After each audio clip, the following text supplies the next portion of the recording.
Y en nuestro episodio anterior mirábamos cómo Dios mandó a Jesucristo para poder mostrar o revelar lo que realmente es Él. Y Él es un ser que tú y yo podemos acercarle y no tener miedo hacia lo que Él quiera hacer con nosotros. Y no lo hemos entendido bien, dice el Hijo de Dios. Lo que nosotros hemos creído sobre el Padre es fruto de una gran mentira. Mi Padre no es un ser al que hay que tenerle miedo, dice el Hijo. Y no hemos venido a condenarlo, sino que he venido para que puedan darles el amor del Padre y mi salvación, para demostrarles que no deben tener miedo a Dios. Por más que muchos no quieran saber nada de Dios, por más que en último término muchos decidan darle la espalda a Dios, marcharse lejos de Él o huir ante Él, aún esas circunstancias, Dios no nos deja extendernos su gracia y manifestarnos su amor. Esta impresionante verdad salió a la luz en toda su maravillosa gloria durante el ministerio de lo que hizo Jesús en la tierra y, más importante, en una época. Mira esto. Las flameantes antorchas cabeceaban de oscuridad, atravesando cruelmente la negrura de una nueva noche de Pascua, como si de un enjambre de luciérnagas se tratara. Las antorchas iban subiendo, apresuradas, por el cizañeante sendero rocoso que llevaba al jardín de la colina.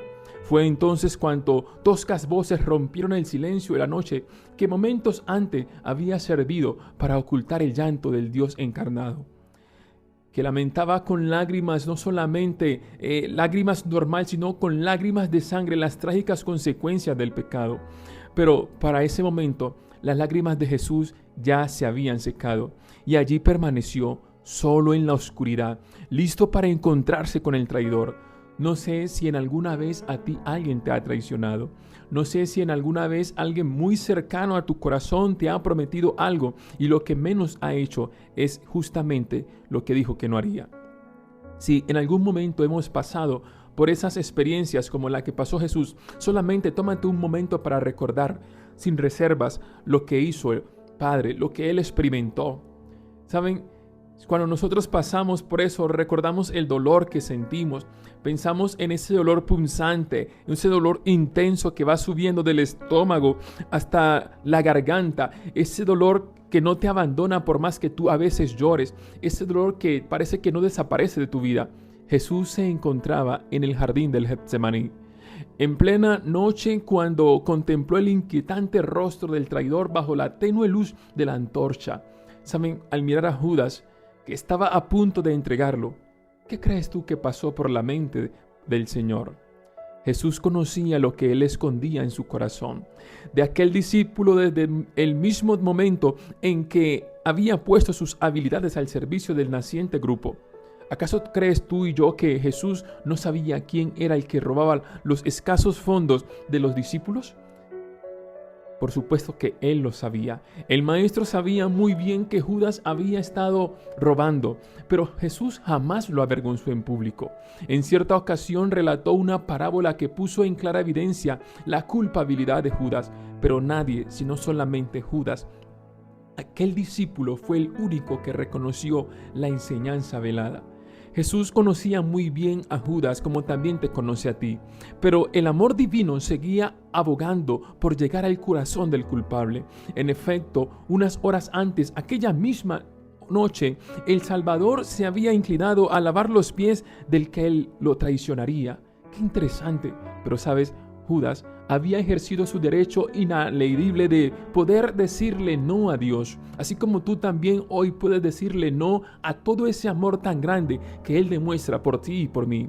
Y fue así como en la noche, una noche sumamente oscura, Jesús estaba allí de pie, justo en el momento en el que el discípulo de duro corazón, tan duro que ni siquiera respondió al amor más grande que mostró el universo, salió de las sombras y caminó hacia Él.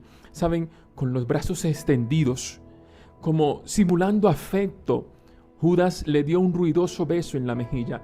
Y en aquel momento, rodeado por los brazos del traidor, ¿qué palabras crees tú que le dijo el maestro? Tal vez tú podrías pensar, le dijo, eres un corrupto, un perdido, un condenado pecador, apártate de mí. ¿Habrá sido esa la respuesta que el Salvador del mundo le dio a Judas?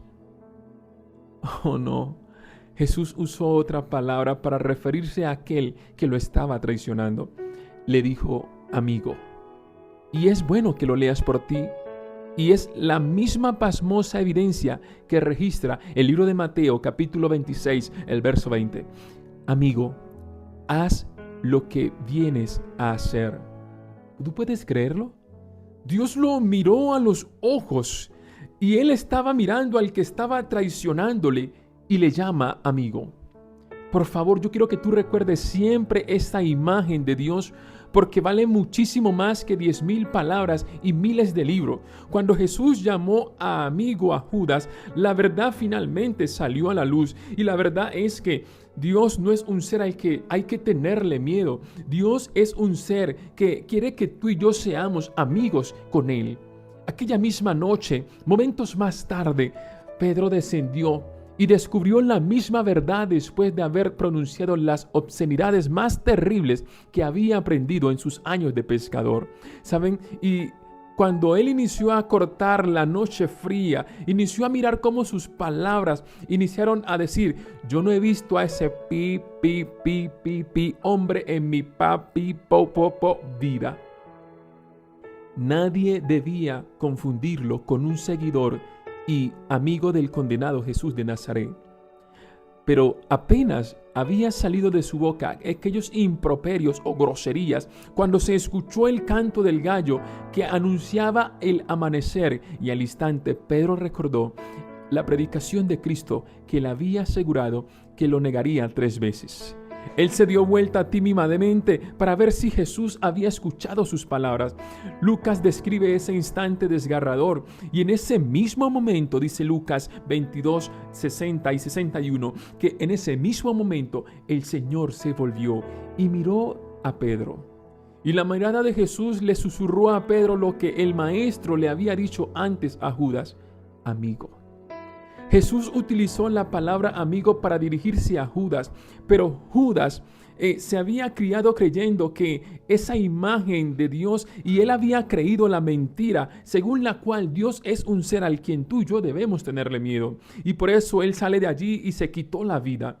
Pedro también escuchó, pero como él había aprendido a no tenerle miedo a Dios, sino a verlo como un amigo, no se quitó la vida. Él salió de allí con el corazón quebrantado. Él salió allí con el corazón desgarrado. Salió triste, avergonzado, pero él encontró la vida. Si tan solo Judas hubiera creído la misma verdad, si tan solo tú y yo creyésemos la misma verdad, podríamos haber encontrado el mismo perdón que encontró Pedro. A Jesús no le importó que Pedro lo negara, y no le importó que Pedro le traicionara. Su gracia es una gracia que nos deja mudos de asombro. Es una gracia que supera con mucho más grande y grandeza la mentira de la serpiente. La persona que ama no tiene miedo, porque donde hay amor no hay temor. ¿Sabes por qué? Porque el perfecto amor que Dios tiene sobre nosotros echa fuera el temor. 1 Juan 4:18. El amor perfecto no es alguien a quien hay que tenerle miedo. El amor perfecto es alguien del que tú y yo tenemos que hacernos amigos. ¿Saben? Ya sin temor alguno, es momento entonces de hacernos amigos de Dios. Es la diferencia entre la vida y la muerte, lo que te está separando a ti y a mí de vivir plenamente por la eternidad, o de dejar de experimentar lo que un día pudo ser, y es entender la verdad más grande de la cual Dios vino a revelar a través de Jesucristo, y es darte a ti y a mí la evidencia más notable de que Él quiere ser nuestro amigo. Gracias por estar con nosotros, y recuerda que esta serie apenas comienza. Bendiciones.